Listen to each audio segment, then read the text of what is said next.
इसके बाद कौन सी चीज़ आती है लोगों को साइन अप करने के प्रोसेस में, या लोग प्रोडक्ट खरीदते हैं? क्या आता है? इनवाइट, कॉन्टैक्ट और इनवाइट। मुझे नहीं लगता कोई भी इंसान जिसका नाम इस लिस्ट में है वह एक सुबह आएगा और बोलेगा, मैंने सुना है तुमने मेरा नाम लिस्ट में लिखा है, तो प्लीज़ आकर मुझे साइन अप करो। तो ये तो नहीं होने वाला है ना। तो आपको उनके साथ कांटेक्ट करने की, इनवाइट करने की ज़रूरत है। आप में से कितने लोग जो यहाँ बैठे हैं इस प्रोसेस में बहुत अच्छे हैं? आप में से कितने लोग यहाँ बैठे हैं उनको इस प्रोसेस में चैलेंज फेस करना पड़ता है?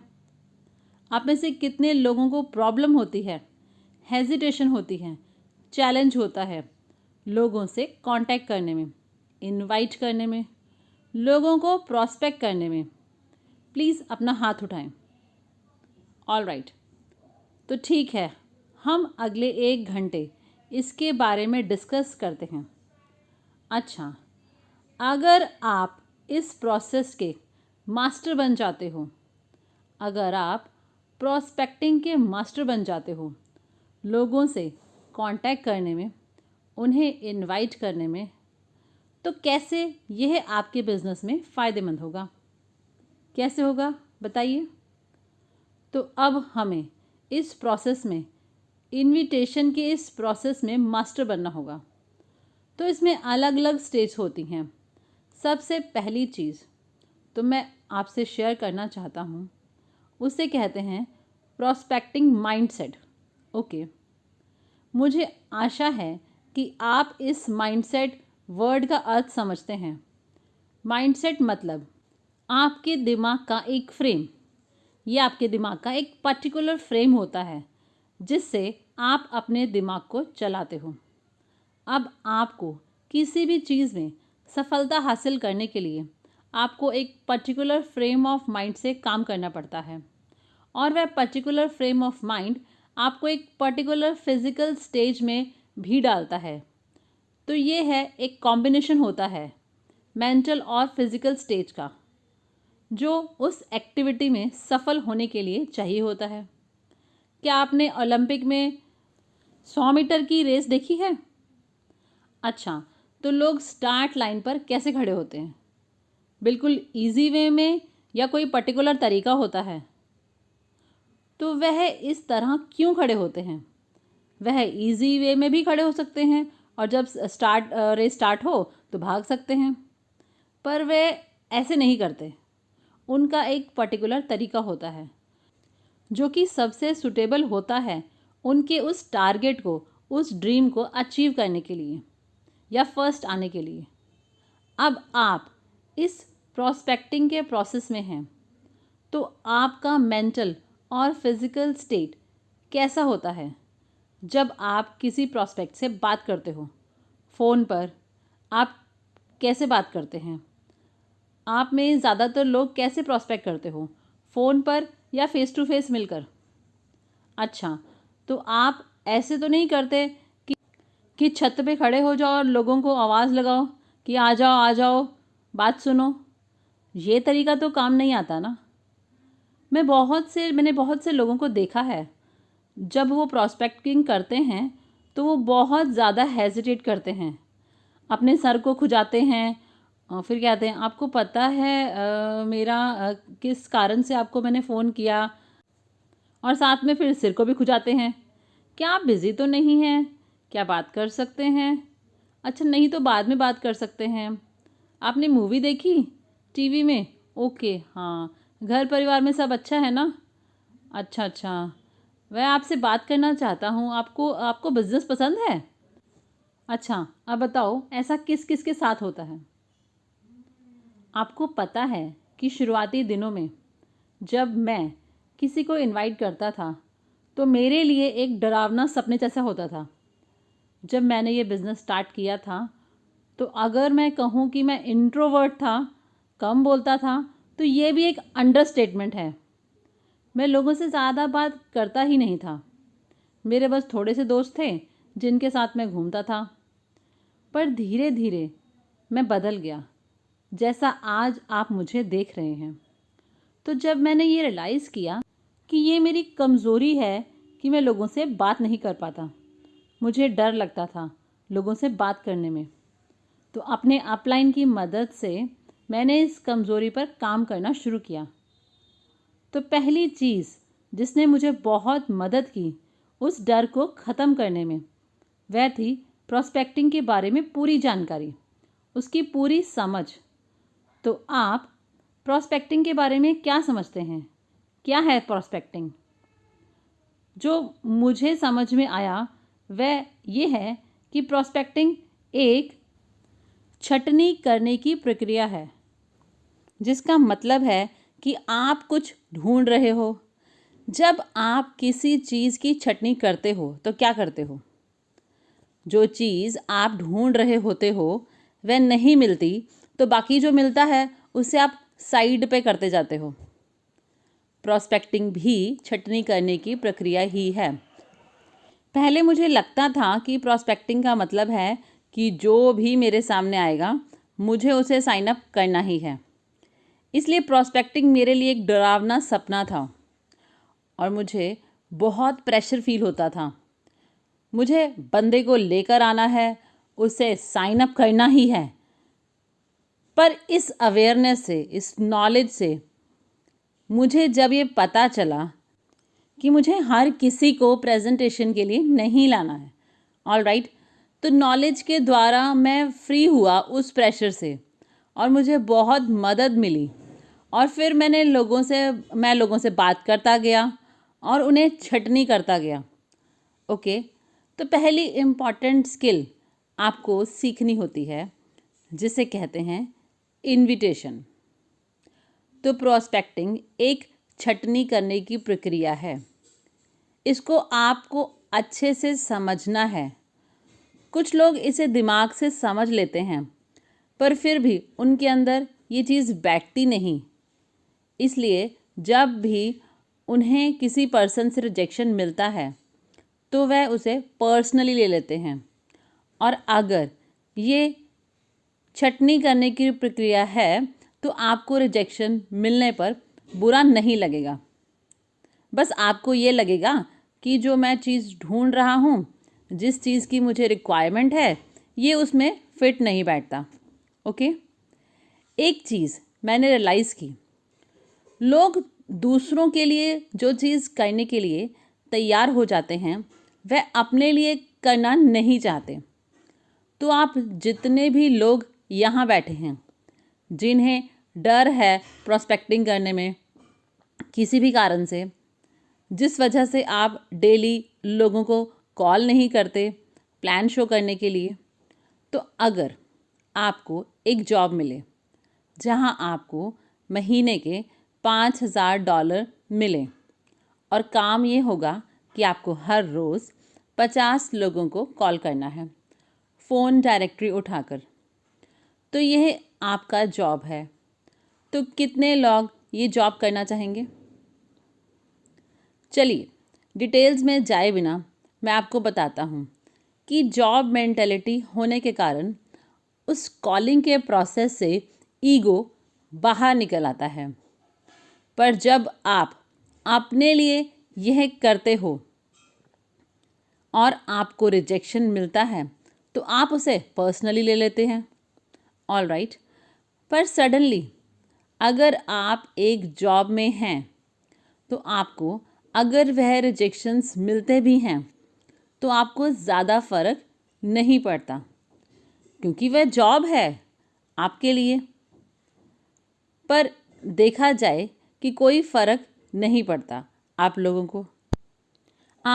लोगों को फ़ोन करते हैं, सेम फ़ोन, सामने वाला शायद शब्द भी सेम ही यूज़ करेगा जो कि नो होगा, फिर भी आपको अगले दिन 50 लोगों को कॉल करने में कोई प्रॉब्लम नहीं होती और फिर नेक्स्ट डे 50 लोगों को कॉल करना, और इस तरह से चलता रहता है। ऑल राइट, मुझे आशा है आपको समझ आ रहा है। तो सही माइंडसेट का होना फाउंडेशन है इस इम्पॉर्टेंट स्किल के, जिसे प्रॉस्पेक्टिंग कहते हैं। ओके, अब आपके अपने रीज़न्स होंगे कि आप इतने लोगों को इनवाइट नहीं करते जितना करना चाहिए। मैंने एक चीज़ अपने बिजनेस में बहुत जल्दी सीख ली पथमन, दातो और जापा की टीचिंग से, कि जिस तरीके से आप प्रॉब्लम को डिफ़ाइन करते हो वही चाबी है उसके सॉल्यूशन ढूंढने की। जिस तरीके से आप प्रॉब्लम डिफ़ाइन करते हो उसी से ही पता चलता है कि आपको उसका सॉल्यूशन मिलेगा या आप हमेशा वहीं अटके रहेंगे। ओके, मैं आपको एक एग्ज़ाम्पल देता हूँ। मान लीजिए आपने स्पेक्स पहना हुआ है जिसका ब्लू लेंस है, तो क्या होगा कि जितनी चीज़ें आप देखेंगे वह ज़्यादातर आपको ब्लू ही लगेंगी, और आपने उसे स्पेक्स को बहुत लंबे समय से पहन रखा है कि आप तो भूल गए हो कि आपने स्पेक्स पहना हुआ है, और आपके आसपास जो लोग हैं वह भी भूल गए हैं कि आपने स्पेक्स पहने हैं, क्योंकि वह आपकी बॉडी का पार्ट बन गया है। तो जब हम चीज़ों को इस ग्लासेस से देखते हैं कि मुझे नहीं पता कैसे करना है, मुझसे नहीं होगा, मेरे पास टाइम नहीं है, कोई भी इंटरेस्टेड नहीं है, मेरे सारे डाउनलाइंस लेज़ी हैं, मेरा अपलाइन मुझे सपोर्ट करने में इंटरेस्टेड नहीं है, तो क्या मिलेगा आपको जब आप इस तरह के स्पेक्स से देख रहे हैं? आपके जो एक्सक्यूज़ेस होते हैं उससे पता चलता है कि आपने किस तरह के लेंस आपने पहन रखे हैं। ये मैं नहीं कह रहा हूँ, आपके लेंस, आपकी बात। यहाँ आर्गुमेंट की कोई बात ही नहीं, क्योंकि मैं नहीं कह रहा कि आपके पास टाइम नहीं है या ये आपके एक्सक्यूज़ेस हैं, और आपके एक्सक्यूज़ मतलब आपका लेंस का कलर। अब आप उन लोगों की लीग में आ जाते हैं जो मास्टर प्रॉस्पेक्टर्स हैं, जो बहुत बढ़िया तरीके से प्रॉस्पेक्टिंग करते हैं और उनके डाउनलाइन भी वैसे ही करते हैं, और वह अपना बिजनेस बहुत फास्ट बिल्ड करते हैं। तो आपको क्या करने की ज़रूरत है? आपको उन ग्लासेस को फेंक देने की ज़रूरत है जो आपने बहुत लंबे समय से पहन रखे हैं। तो क्या आप उसके लिए तैयार हैं? मैं आपसे एक सवाल पूछता हूँ, क्या हर बंदा इस बिज़नेस के लिए सूटेबल है? मैं ये नहीं पूछ रहा कि हर बंदा इस बिज़नेस को कर सकता है या नहीं। मेरा सवाल ये है कि हर बंदा इस बिज़नेस के लिए सूटेबल है? तो मेरा आंसर क्या है? मैं अपना ओपिनियन बताता हूँ। मेरा ओपिनियन है नो।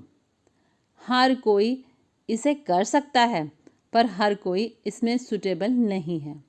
ऑल राइट, मैं आपसे ये सवाल दूसरे तरीके से पूछता हूँ, क्या आप 4-5 कैरेक्टरिस्टिक लिख सकते हो आइडियल प्रॉस्पेक्ट के? अगर मैं आपसे कहूँ कि 4-5 क्वालिटीज़ लिखो आइडियल प्रॉस्पेक्ट की, तो क्या आपके पास कुछ लिखने के लिए है? बिल्कुल है। पहला, बर्निंग डिज़ायर, मतलब इच्छा होनी चाहिए। दूसरा, सेंस ऑफ अर्जेंसी होनी चाहिए। तीसरा, जिसे जो सीखने को तैयार हो। अगला है जो टाइम दे सके, ओपन माइंड हो।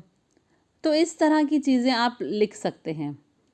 तो क्या जितने लोगों को आप जानते हैं उन सब में ये क्वालिटीज़ होंगी? नहीं होंगी ना। इसलिए मैंने कहा कि हर कोई सूटेबल नहीं है। ऑल राइट, अब फ्रस्ट्रेशन तब होती है जब आप गलत लोगों को बिजनेस में ले आते हो। ओके, अब आप कहेंगे कि रॉन्ग पर्सन क्या होता है? हर कोई इसे कर सकता है। पर अगर आप बिजनेस में सफल होना चाहते हो और पैसा कमाना चाहते हो अपने लाइफ टाइम के अंदर, तो आपको बहुत ध्यान से लोगों को चूज़ करना है। आप अपना पहला चेक 25 साल बाद तो नहीं कमाना चाहते हो ना? ये आपका ड्रीम तो नहीं है ना? अब आप कहेंगे कि मुझे ये पर्सन ही बड़ा मुश्किल से मिला है, अब आप मुझे कह रहे हैं कि मुझे सिलेक्टिव होना पड़ेगा। इस तरह के थॉट्स आपके दिमाग में आ रहे होंगे। तो ज़रा रुकिए। क्वालिफ़िकेशन क्या होता है कि जो आपको चाहिए उसकी रिक्वायरमेंट क्या है। क्या आप किसी ऐसे बंदे को जॉब में रखोगे जो सुबह 9 बजे आपको मिल गया? नहीं। क्यों? क्यों नहीं? वह तो पहला पर्सन है जो आपको मिला। तो क्यों आप बिजनेस में ऐसे किसी पर्सन को फोकस करते हो साइन अप के लिए जिस पे सबसे पहले आपकी नज़र पड़ी? ऐसा क्यों होता है? तो रिक्वायरमेंट ज़रूरी हैं।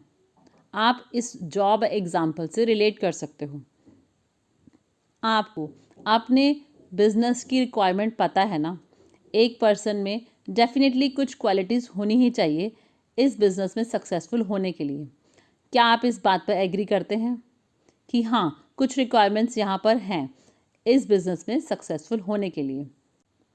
क्या कोई इंसान जो बिल्कुल टाइम नहीं देता वह इस बिज़नेस में सक्सेसफुल हो सकता है? ऑलराइट। क्या कोई पर्सन जो सीखने के लिए तैयार नहीं है, जिसका ईगो बहुत ज़्यादा है, तो क्या वह बंदा सक्सेसफुल हो सकता है इस बिज़नेस में? तो जब हमें पता है कि कौन सी क्वालिटी चाहिए, कौन से कैरेक्टरिस्टिक्स चाहिए जो बंदे को सक्सेसफुल बनाएंगे इस बिज़नेस में, तो हम उस तरीके से लोगों की छटनी क्यों नहीं करते? क्यों हमें हर किसी के पीछे भागने की ज़रूरत है, उनका शिकार करने की ज़रूरत है और ज़बरदस्ती उन्हें इस बिज़नेस में लाने की ज़रूरत है? देखिए, मेन कारण जिस वजह से बहुत से लोग इस बिज़नेस को छोड़ देते हैं वह इसलिए क्योंकि उन्होंने ऐसे लोगों को साइन अप किया जो क्वालिफाई नहीं कर पाए इस बिज़नेस में। क्या होता है जब आप ऐसे लोगों को साइन अप करते हो, ऐसे लोगों को जैसे जिसे चीफ पतमन कहते हैं, वह हाई मेंटेनेंस लोग होते हैं। ओके, आपको ऐसे लोगों को हर सेकंड मोटिवेशन प्रोवाइड करना पड़ता है। वह लोग जाते हैं प्रॉस्पेक्ट के पास और प्रॉस्पेक्ट छींक देता है तो वह डिमोटिवेट हो जाते हैं। ऑलराइट, फिर आपको उन लोगों को पीठ पर मसाज करना पड़ता है और कहना पड़ता है कोई बात नहीं, डोंट वरी, हो जाएगा। और फिर उन्हें कुछ ट्रेनिंग डीवीडी दिखानी पड़ती है। अगली बार वे नेक्स्ट पर्सन को इनवाइट करते हैं और वह नहीं आता तो वे क्या बोलते हैं, मैंने तुम्हें कहा था ये काम नहीं करता है। तो क्या आप ऐसे लोगों से खुश होते हैं? देखिए, प्रॉस्पेक्टिंग प्रोसेस मैं चाहता हूँ आप कंपेयर कीजिए उसे शिकार करना वर्सेस फिशिंग करने से। अब हंटिंग प्रोसेस में क्या करते हैं आप? किसी चीज़ के पीछे भागते हैं और उसे शूट करते हैं। और जब आप हंटिंग कर रहे होते हैं तो क्या वह जानवर आपके पास आता है या आपसे दूर भाग रहा होता है? तो क्या यह आपके प्रॉस्पेक्टिंग प्रोसीजर से सिमिलर नहीं लग रहा है? पर जब आप फिशिंग करते हैं तब क्या होता है? मछली आपके पास खुद आती है। ऑलराइट, अब कुछ लोग कहेंगे किसी भी तरीके से आप उस जानवर को खाने वाले हो, चाहे फिशिंग करके चाहे हंटिंग करके। देखिए, जब आप फिशिंग करते हैं और आप देखते हैं कि यह फ़िश सूटेबल नहीं है तो आप इसे पानी में दोबारा डाल सकते हैं, कर सकते हैं ना। पर जब आप हंटिंग करते हैं और जानवर को शूट कर देते हैं और फिर जाकर देखते हैं अरे ये तो रैबिट निकला, मुझे तो डेयर चाहिए था, तो फिर क्या क्या करते हैं? कुछ कर सकते हैं? नहीं ना। ऑलराइट, देखिए, मैंने इस पर बहुत रिसर्च की है। मैंने नेटवर्क मार्केटिंग की इंडस्ट्री में बहुत से लोगों से बात की है और मैंने रियलाइज़ किया कि दो मेन कारण जिस वजह से लोग या तो क्विट करते हैं या सफल नहीं हो पाते इस बिज़नेस में। तो पहला, वह गलत लोगों से बात करते हैं जिन्हें आप ड्रीम स्टीलर्स कह सकते हैं। और ऐसे लोगों की जो आवाज़ होती है वह ऐसी होती है जैसे उन्होंने पीएचडी की डिग्री ले रखी है। राइट। अब दूसरी कैटेगरी के लोग जो अभी हमने बात की, नॉन क्वालिफाइड लोग, जिन्होंने क्वालिफाई नहीं किया, उनके अंदर वह क्वालिटीज़ नहीं होती जो उन्हें हेल्प करें इस बिज़नेस में सक्सेसफुल होने के लिए। ऑलराइट, अब आपके पास दो ऑप्शन होते हैं। या तो आप उस पर्सन को ट्रेन करो, बिल्ड करो, मैक्सिमम टाइम उनके साथ स्पेंड करो उस पर्सन को बिल्ड करने के लिए, जो कि करना चाहिए अगर वह पर्सन कमिटेड है। और कमिटमेंट भी एक क्वालिटी है जिसकी ज़रूरत होती है, रिक्वायरमेंट होती है एक प्रॉस्पेक्ट में। तो अगर पर्सन में कमिटमेंट है तो वह ऑटोमेटिकली क्वालिफाइड हो जाएगा, भले उसके पास ज़्यादा स्किल्स ना हो तो भी। पर अगर बंदे के पास स्किल्स भी नहीं है और वह कमिटेड भी नहीं है, तो मैंने कभी ऐसे इंसान को नहीं देखा जिसे ट्रेंड किया गया हो और फिर वह बहुत सक्सेसफुल हो गया। ऑलराइट, तो ये बहुत डिफ़िकल्ट होता है। अब आपने ऐसे कुछ एग्जाम्पल देखे होंगे, यहाँ ये देखने को मिला कि पर्सन कमिटेड भी नहीं था। वह खुद कहता है कि मैं कमिटेड नहीं था, मेरे अपलाइन ने मेरी हेल्प की और 6 महीने के बाद मैंने अपना पहला चेक बनाया और फिर मैं सक्सेसफुल हो गया। पर सच्चाई यह है कि ऐसे एक इंसान के लिए बहुत सारे ऐसे लोग होते हैं जिन्होंने उसके बिज़नेस को संभाला और अपने अपलाइन को खींचते खींचते वे खुद डूब गए। तो शुरुआत में आप ऐसा कुछ नहीं करना चाहोगे। अब मैं एक चीज़ कहना चाहता हूँ, जब मैं ये सब चीज़ें आपसे शेयर कर रहा हूँ, यहाँ पर अलग अलग तरीके के लोग बैठे हैं। आपके अपने अपने तरीके होंगे बिज़नेस करने के। अब जो मैं यहाँ पर खड़े होकर शेयर कर रहा हूँ वह मेरा तरीका है बिज़नेस करने का। जो भी मैं यहाँ शेयर कर रहा हूँ उसे इम्प्लीमेंट करने से पहले आपको अपने अपलाइन को कंसल्ट करना चाहिए। मैं इस चीज़ की रिस्पॉन्सिबिलिटी नहीं लूँगा कि आप कुछ ऐसा कर रहे हैं जो मैंने शेयर किया और आपके चेक्स डाउन हो गए। तो आपके अपलाइंस सबसे इम्पॉर्टेंट होते हैं आपको गाइड करने के लिए। आपके अपलाइंस आपको ये बताने के लिए बेस्ट होते हैं कि कैसे ये प्रिंसिपल आपके सिस्टम में काम करेंगे। बेसिकली जो हम अभी बात कर रहे हैं वह अलग अलग प्रिंसिपल्स की ही है। अब आप सबके अपना अपना सिस्टम है और हर सिस्टम की अपनी अपनी स्ट्रैटेजीज होती हैं। तो आपके अपलाइंस आपको बेस्ट गाइड करेंगे कि कैसे यह प्रिंसिपल्स को यूज़ करना है। तो क्या आपको ये समझ आ गया? ओके, सो गाइज, हमारा जो बिज़नेस है इसे कहते हैं नेटवर्क मार्केटिंग, ना कि नेटवर्क सेलिंग।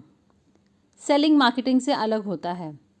सेलिंग का मतलब होता है कि आप जाते हैं और किसी को ज़बरदस्ती बेचने की कोशिश करते हैं और फिर वहाँ से भाग जाते हैं। इसे कहते हैं सेलिंग।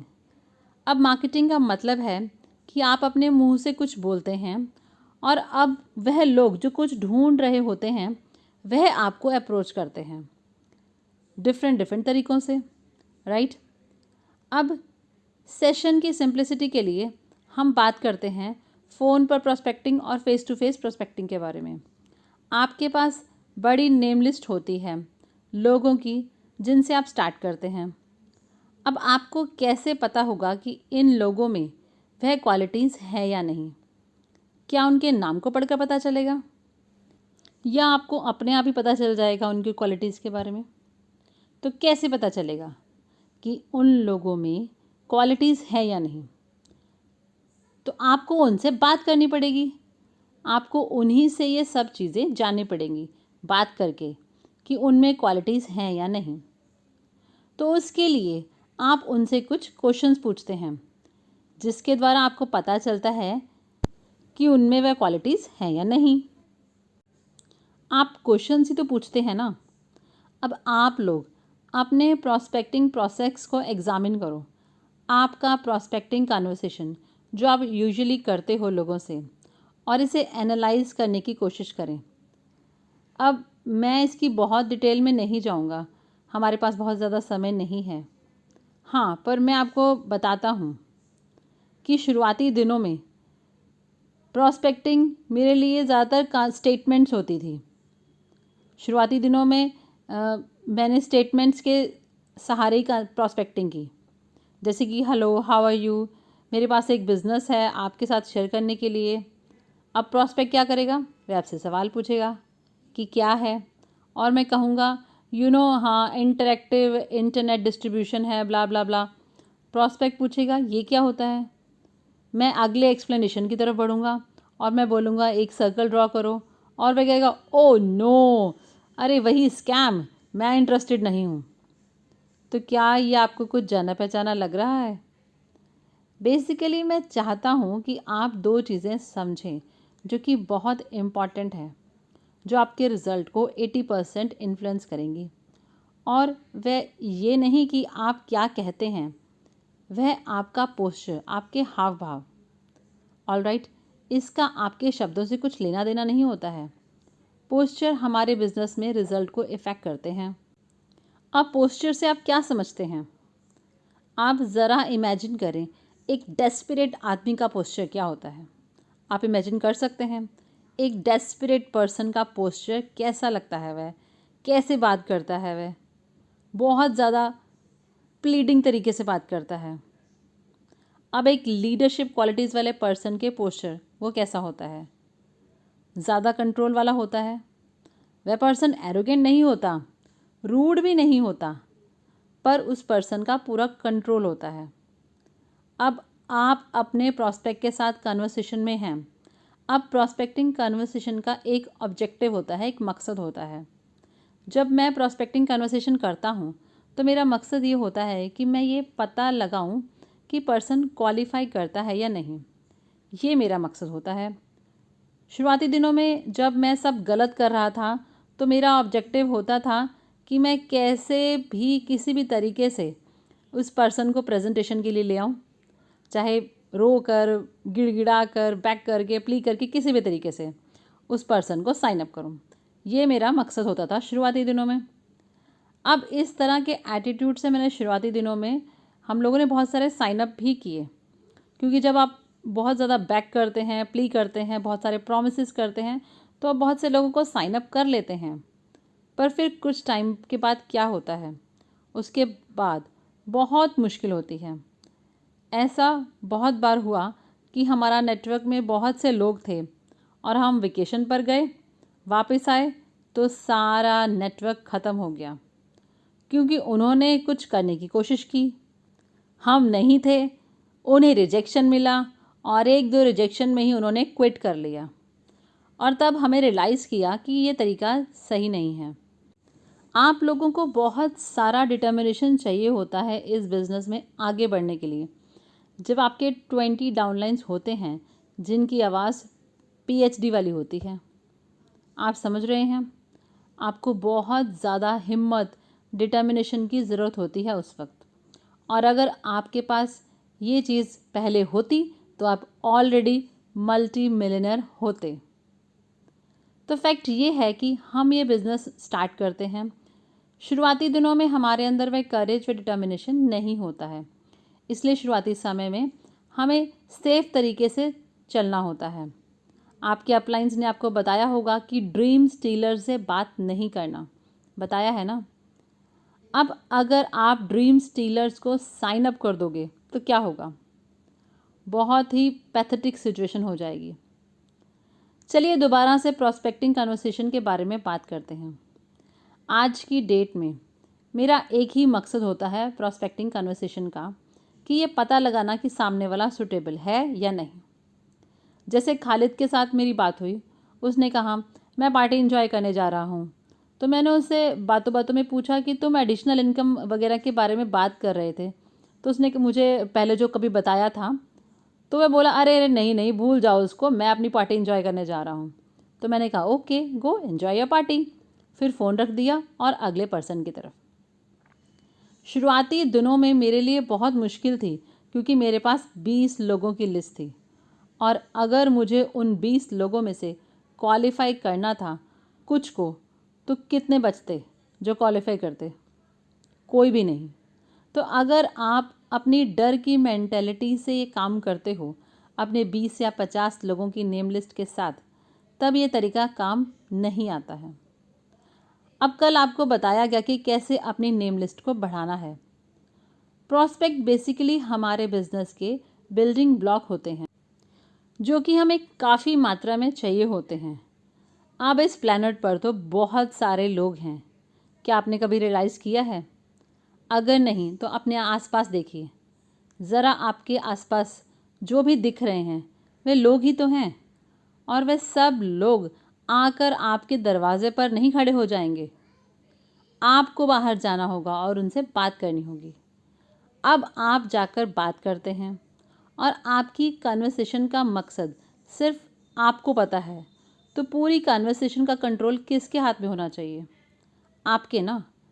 और कन्वर्सेशन का कंट्रोल अपने हाथ में रखने के लिए बेस्ट तरीका होता है क्वेश्चंस पूछना। अब जब हमारा प्रॉस्पेक्टिंग कन्वर्सेशन डोमिनेट करती है स्टेटमेंट के साथ, तो आपके प्रॉस्पेक्ट क्वेश्चन पूछते हैं और वह डिसाइड करते हैं कन्वर्सेशन की डायरेक्शन को, और वह एग्जैक्टली वह डायरेक्शन नहीं होती जो आप चाहते हैं। अब हमारा ये आइडिया नहीं होता कि किसी से बात करें, शब्दों को मैनिपुलेट करें और किसी भी तरह साइन अप करें, ऐसा आइडिया नहीं होता है। आइडिया सिर्फ यही होता है कि वह प्रॉस्पेक्ट क्वालिफाई है या नहीं, बस यही फाइंड आउट करना है, और उसका केवल एक ही तरीका है, क्वेश्चंस पूछना। आपको अपने अपलाइन के साथ बैठना है और लोगों को इनवाइट करने का सही तरीका सीखना है, और इसे हम अपलाइन के साथ ही सही तरीके से कर सकते हैं, अकेले नहीं। क्योंकि जब आप फ़ोन उठाते हैं और कन्वर्सेशन स्टार्ट करते हैं, तो बातचीत करते करते वह ऑटोमेटिकली हमारे अपने तरीके से होने लग जाती है।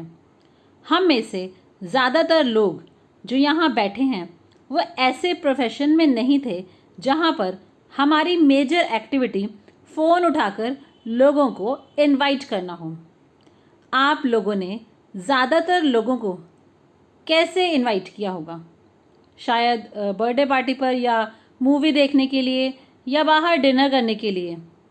तो इसी तरह के हमने शायद पहले इनविटेशन कन्वर्सेशन की हैं, ऑल राइट।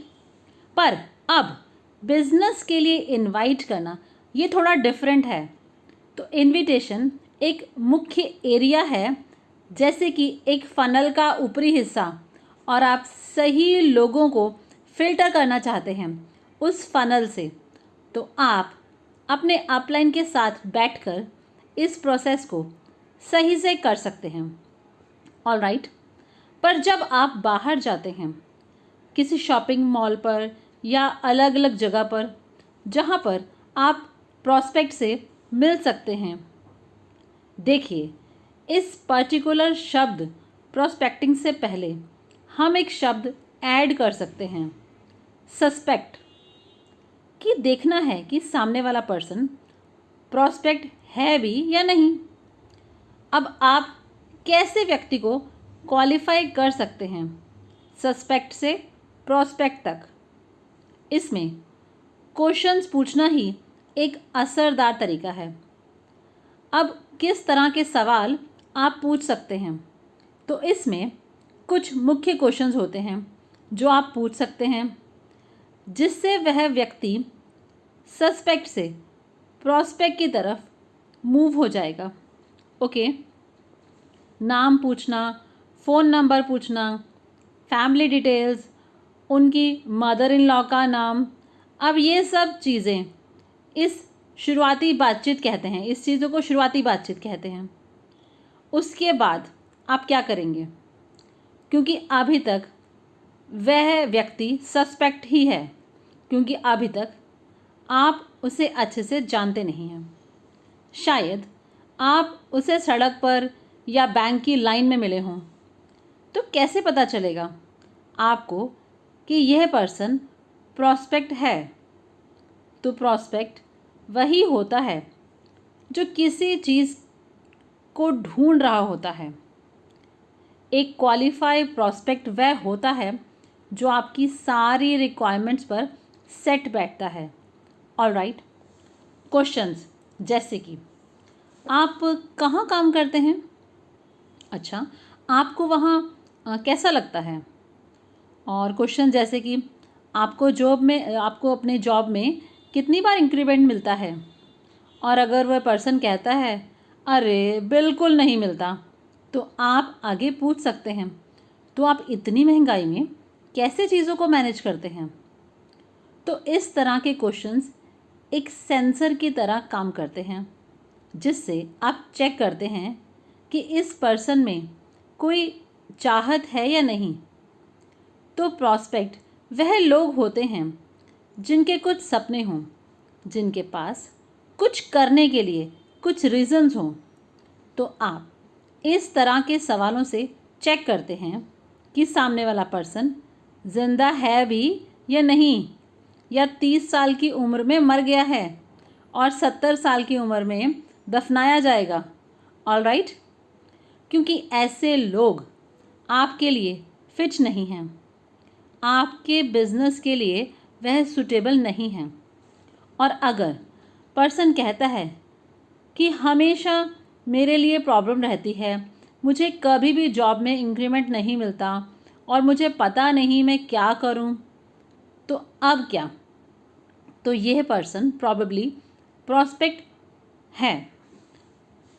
तो ये डिपेंड करता है इस चीज़ पर कि तब आपके पास ज़्यादा समय है या नहीं, तो आप उसे अगले लेवल पर ले जा सकते हैं। तो इसका बेस्ट तरीका है कि आप कहें कि शायद मैं आपकी मदद कर पाऊँ, तो आप मुझे अपना नेम और नंबर दे दीजिए। तो अब वह प्रॉस्पेक्ट बन गया। अब 1-2 दिन बाद आप उस प्रॉस्पेक्ट को कॉल करें और बोलें, हाय खालिद, आपको याद है कि हम बैंक में मिले थे? वो बोलेगा हाँ हाँ हाँ हाँ अरुण। अच्छा, तो मैंने आपको इसलिए कॉल किया क्योंकि उस दिन बैंक में जब मिले थे तब आपने बताया था कि आप कुछ और करना चाह रहे हैं एडिशनल इनकम के लिए। तो मैंने इसलिए कॉल किया है कि क्या सचमुच आप इसको लेकर सीरियस हैं? तो क्या आप इस चीज़ को लेकर सीरियस हैं या आपने ऐसे ही मुझे कैजुअली बोल दिया? तो आंसर के अकॉर्डिंग हमें आगे बढ़ना है। तो आपको यह सब लिखने की ज़रूरत नहीं है, पर इनविटेशन और प्रॉस्पेक्टिंग में महारत हासिल करने के लिए आपको ये सीखना है कि सवाल कैसे पूछे जाएं, और आप इसको पोस्चर के साथ कंबाइन करते हो। ऑल राइट, और फिर आपके लिए प्रॉस्पेक्टिंग मज़ेदार बन जाएगी। एक कारण जिसकी वजह से लोग वह नहीं करते जो उन्हें करना चाहिए, क्योंकि वह उनको मज़ेदार नहीं लगता।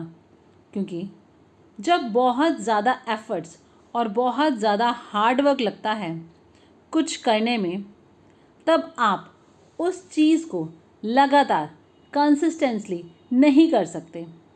ऑल राइट, अब जब आप लोगों से बातचीत करते हैं तो आपको ऐसे लोग भी ज़रूर मिलेंगे जो आपको नीचा दिखाएंगे।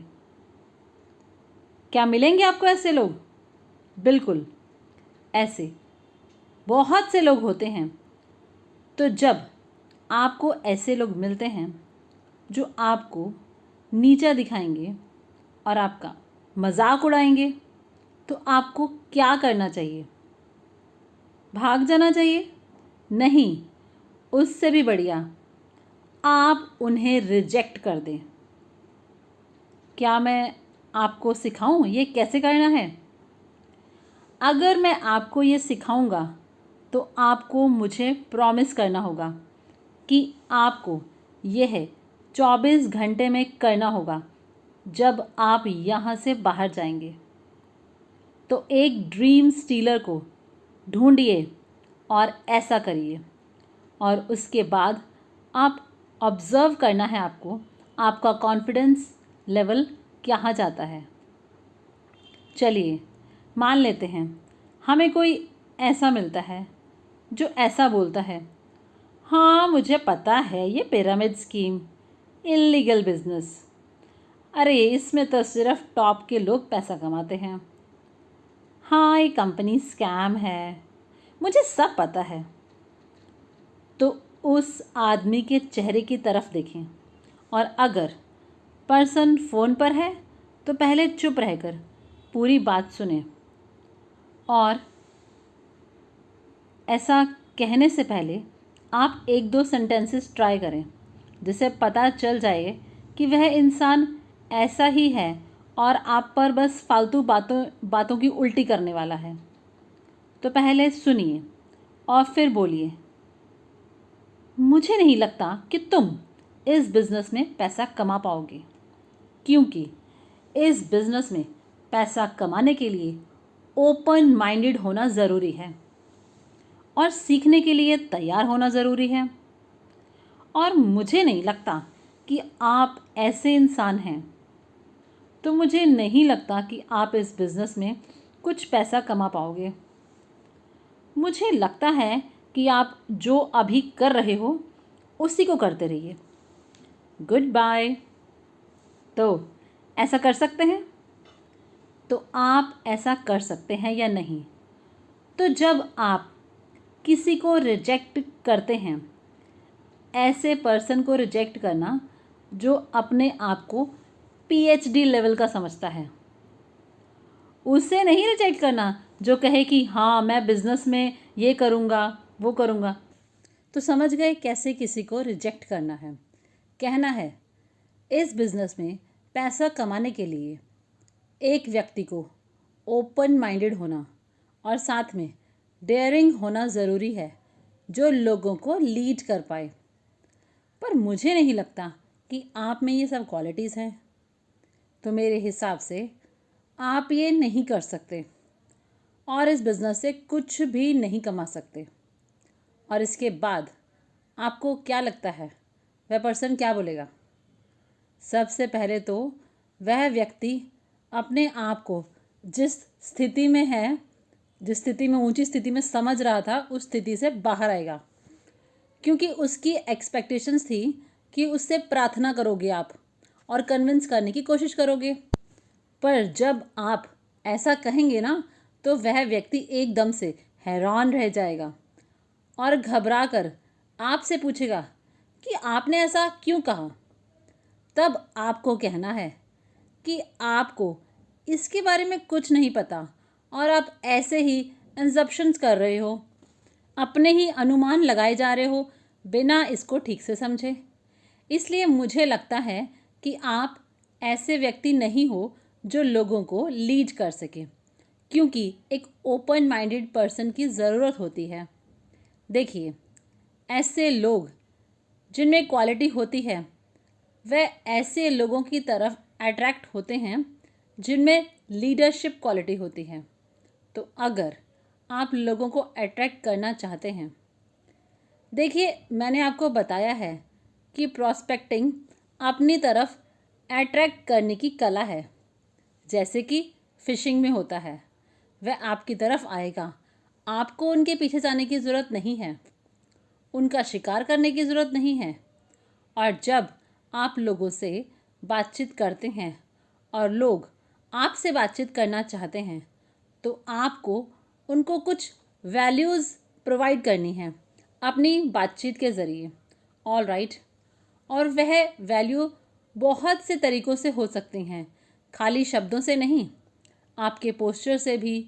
और मेरे हिसाब से लीडरशिप जो मैंने ऑब्ज़र्व किया है अपने वी के सभी ग्रेट लीडर्स को देखते हुए, जैसे ही कोई लीडर आता है, अभी उसने कुछ बोला भी नहीं है, उससे पहले ही आपको पता चल जाता है कि कोई लीडर आ रहा है और वह उसके पोस्चर से होता है। All right. तो जब आप ऐसे लोगों को देखते हो जिन्हें देखकर आपको लगता है कि वह आपको वहाँ तक ले जाएंगे जहाँ तक आप जाना चाहते हैं, तो ऐसे व्यक्ति की तरफ अट्रैक्ट होना स्वाभाविक है। ऐसे ही हमारे ट्राइब्स बने। ट्राइब्स के लीडर कौन होते हैं? वह ट्राइब के सबसे स्ट्रॉन्गेस्ट पर्सन होते हैं जो ट्राइब को प्रोटेक्ट कर सकता है और फिर लोग उसके साथ जुड़ना शुरू कर देते हैं। आपने ऐसे लोगों को देखा है जो फेमस होते हैं और उनका स्टेटस थोड़ा हाई होता है तो लोग ऐसे लोगों से नज़दीक होना चाहते हैं, उनके साथ एसोसिएट करना चाहते हैं। तो आपकी प्रॉस्पेक्टिंग आपके लिए मज़ेदार बन जाएगी अगर आप अपने द्वारा वह वैल्यू बिल्ड कर पाएँ। और कैसे करेंगे? आप ये लगातार स्वयं को सिखाकर, लगातार अपने अपलाइन से वह वैल्यूज़ लेकर, अब आपके अपलाइन लीडर्स वे कौन हैं जिन्होंने वह रास्ता पहले ही तय किया है, लीडरशिप का वह रास्ता, और आपसे वह कुछ कदम आगे हैं, तो उनके साथ रहकर उनसे सीखना आसान होता है। क्या आप मेरे साथ हैं? All right. तो आप एक ऐसे घर में शिफ्ट होना चाहेंगे जो आपके अपलाइन के घर के पास हो। अपलाइन लीडर्स, तो मैं एक सॉन्ग प्ले करना चाहता हूँ जो कि सिंबलाइज करता है और मुझे एक ऐसा एटीट्यूड देता है जिससे मैं ऐसे लोगों को रिस्पॉन्ड कर पाऊँ जिनका लाइफ में एक ही काम है, किसी भी तरीके से मुझे नीचा दिखाना। दुर्भाग्य से ऐसे लोग होते हैं। हम लोगों को कंट्रोल नहीं कर सकते, लोग अलग अलग तरीके के होते हैं। और मैंने ये कुछ समय पहले सीखा कि मैं जाकर लोगों को चेंज नहीं कर सकता। इसके बजाय मैं खुद को चेंज करके ऐसे लोगों के साथ काम करूं जो खुद को चेंज करना चाहते हैं, बजाय ऐसे लोगों के साथ काम करना जहां मुझे उन्हें ज़बरदस्ती चेंज करने की कोशिश करनी पड़े, क्योंकि ये वर्थ इट नहीं है। क्योंकि ये कोई बहादुरी की बात नहीं है। ठीक जैसे कि आप ऐसे ट्रक के सामने खड़े हो जाना जो 200 किलोमीटर पर आवर की स्पीड से चला रहा हो, तो इसे बेवकूफ़ी कहते हैं। All right. तो वह सॉन्ग है। और हाँ, इस सॉन्ग को सुनने से पहले आप उन लोगों को इमेजिन करें जिन्होंने आपको नीचे दिखाया था। ऐसे लोग होते हैं जिन्हें ड्रीम स्टीलर्स कहते हैं, जो कहते हैं अरे नहीं हो सकता, जो कहते हैं अरे तुम बुद्धू हो, ये कभी नहीं चलता, तुम बेवकूफ़ी कर रहे हो। तो क्या आपके अंदर वह एनर्जी, वह पैशन, वह एंगर है उन्हें दिखाने के लिए जिन्होंने आपसे कहा कि ये नहीं चलता? उन लोगों की आवाज़ है जिन्होंने आपको नीचे दिखाया। तो अगर आपके पास यह आखिरी मौका है अपना बेस्ट देने के लिए और मैक्सिमम इंटेंसिटी के साथ इस गाने में पार्टिसिपेट करने के लिए, तो वही चीज़ आपका एटीट्यूड डिसाइड करेगी ज़िंदगी भर के लिए उन लोगों के साथ डील करने के लिए जो ड्रीम स्टीलर्स होते हैं। तो अगले कुछ मिनट आप जिस तरह पार्टिसिपेट करते हैं इस सॉन्ग में, वही डिसाइड करेगा कि आपका एटीट्यूड ऐसे लोगों के प्रति क्या होगा। All right. तो अगले 4 दिन आप बहुत सी चीज़ें सीखने वाले हो, और जब आप बाहर जाते हैं और इसे प्रैक्टिस करेंगे तो आपको क्या लगता है, आप हार जाएंगे? मैं आपको बताता हूँ, इसका जवाब है हाँ। क्योंकि आप कोई भी चीज़, कोई भी स्किल में मास्टर नहीं हो सकते सिर्फ उसे सुनकर। मुझे नहीं लगता आपने ज़िंदगी में कोई भी स्किल सिर्फ सुनकर सीखी हो कि कैसे करना है। अगर आपने सिंगिंग सीखी, डांसिंग सीखी, कुकिंग सीखी, तो आप कुछ भी सीखते हैं तो शुरू में बहुत सी गलतियां होती हैं। क्या आप गलतियों से घबराते हैं? क्या आप गिरने से घबराते हैं? नहीं। तो अगर आप गिर गए तो क्या होगा? फिर से उठ खड़े होंगे, गेट अप अगेन। गिरेंगे और फिर से उठ खड़े होंगे। आप गिरेंगे और फिर से उठ खड़े होंगे। आप गिरेंगे और फिर से उठ खड़े होंगे। आप गिरेंगे और फिर से उठ खड़े होंगे। और फिर आप उठकर मूव करेंगे, वॉक करेंगे। आप एक चिकन की तरह या एक डेयर की तरह या एक हैन की तरह नहीं चलेंगे जो इधर उधर घूमता है। आप एक राइनो की तरह चलेंगे। कैसे चलता है राइनो? सीधा अपने गोल की तरफ। तो जब भी आप गिरेंगे तो आप फिर से उठ खड़े होंगे। मुझे पता है आप ऐसा ही करेंगे। मुझे नहीं पता कि आप कितनी बार गिरेंगे, पर मैं आपको इतना कह सकता हूँ कि इससे कोई फ़र्क नहीं पड़ता जब तक कि आप एक डिसीजन नहीं लेते कि जब भी मैं गिरूंगा तो फिर से उठ खड़ा हो जाऊंगा, और फिर कुछ साल बाद जब आप ट्रैवल करेंगे पूरी दुनिया में, लोगों को इंस्पायर करेंगे और उनकी हेल्प करेंगे उनके ड्रीम्स अचीव करने के लिए, लोग आपके पास आएंगे और पूछेंगे कि क्या है आपकी सफलता का राज, और आप कहेंगे कि मैं हर बार, जितनी बार भी मैं गिरा और मैं फिर से उठ खड़ा हुआ, जब भी मैं गिरा फिर से उठ खड़ा हुआ, और जब भी मैं गिरा फिर से उठ खड़ा हुआ, और मैंने दूसरों को अपने गिरने के लिए ब्लेम नहीं किया। आप लोग चैंपियन हैं। So, do we have the song ready? Okay, let's play the song first with the lyrics so everybody can catch on the lyrics. So, yep, let's have the song up with the lyrics.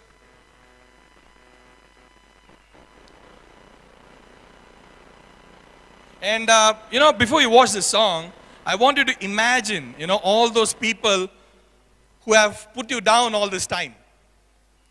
You have some people like that? Who are dream stealers, who tell you cannot be done, you're a moron, this can never be done, this never works, you're stupid to do this. You had people like that? Are you going to show that passion, that energy, and that anger you have against those people who probably told you that this cannot be done? The voices of those people that put you down.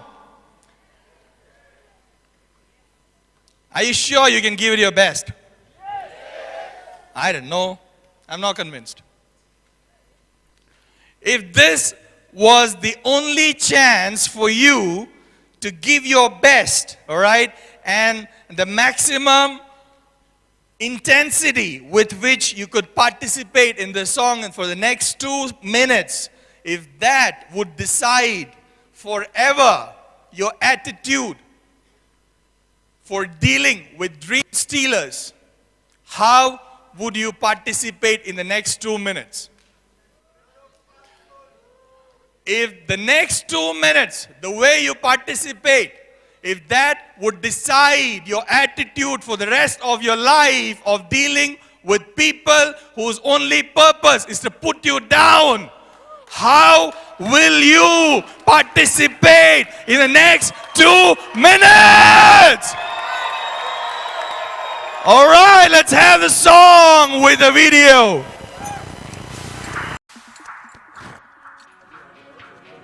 Well, you think that you can take me on? You must be crazy. There ain't a single thing you've done that's gonna faze me. Oh, but if you wanna have a go, I just wanna let you know. Yeah, get off of my back and into my game. Get out of my way, some wild and untamed. Get out of my face, or give it your best shot. I think it's time you better face the fact. Get off of my back. Okay, my turn.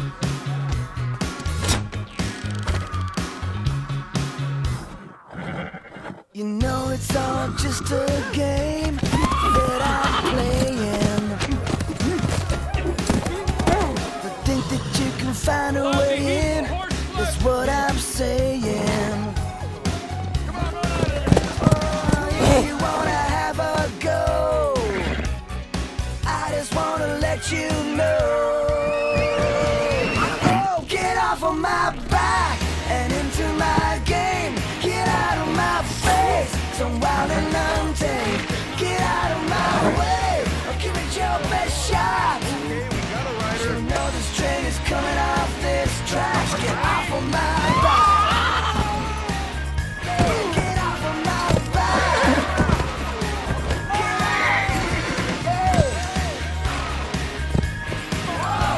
Get off, get off, get off, get off, get off, get off, get off, get off of my back.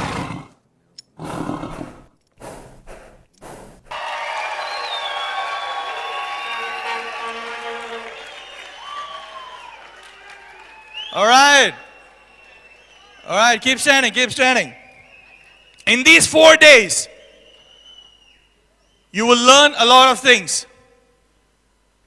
And as you walk out into your life and you start practicing these things, do you think you will fall? Let me tell you, you will. Because you don't master skills just by hearing about them. I don't think you mastered any skill in your life by hearing somebody explaining how to do it. If you learned singing, if you learned dancing, if you learned cooking, if you learned anything, you've fallen down many times. Have you? Are you afraid of falling? I am not convinced. Are you afraid of falling? What will you do when you fall down? What will you do when you fall down? What will you do when you fall down? You fall down, then you get up. You fall down, then you get up. You fall down, then you get up. You fall down, then you get up. You fall down and you get up. And you walk and you move and you march. You do not move like chicken or hen or deer which move around. You are like a rhino. How does a rhino go? It charges right ahead. So when you fall down, what will you do? You fall down, you get up. You fall down, you get up.